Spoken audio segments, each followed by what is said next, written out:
তৃণমূলের শাসনে তৃণমূলের ছোট বড় নেতাদের বিরুদ্ধে তোলাবাজি নিয়ে ভুরি ভুরি অভিযোগ ছিল। ক্ষমতায় এসে সেই তোলাবাজিরই রাশ টানলেন মুখ্যমন্ত্রী শুভেন্দু অধিকারী। ডায়মন্ড হারবারে প্রশাসনিক বৈঠকে কড়া বার্তা দিয়ে তিনি বলেছেন, টোটো, অটো, হকার থেকে টোল, কোথাও আর তোলাবাজি চলবে না। বৈধ রসিদ ছাড়া কোনোভাবেই টাকা নেওয়া যাবে না। টাকা চাইতে এলেই পুলিশে অভিযোগ জানাতে বলেছেন মুখ্যমন্ত্রী।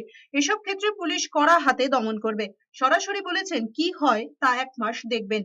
এছাড়াও রাজনৈতিক সন্ত্রাস থেকে কাটমানি, মহিলাদের ওপর অত্যাচার বন্ধেও কড়া বার্তা দিয়েছেন তিনি। নতুন করে এফআইআর করার পরামর্শ দিয়েছেন শুভেন্দু অধিকারী।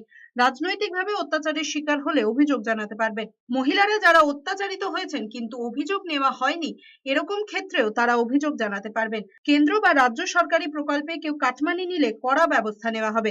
সেক্ষেত্রে পেটিএম বা ব্যাংক লেনদেনের প্রমাণ দেখাতে হবে। আজ থেকে অটো, টোটো, হকার কাছ থেকে কোনো তোলা, সিন্ডিকেট কেউ তুলবেন না। কোনো অবৈধ টোল, হকারদের কাছে কালেকশন, সাফাই কালেকশন ইত্যাদি বৈধ রসিদ ছাড়া কেউ তুলবেন না। কেউ যদি টাকা চাইতে আসে, আপনারা সোজা থানায় যাবেন, থানা আপনাদের প্রোটেকশন দেবে।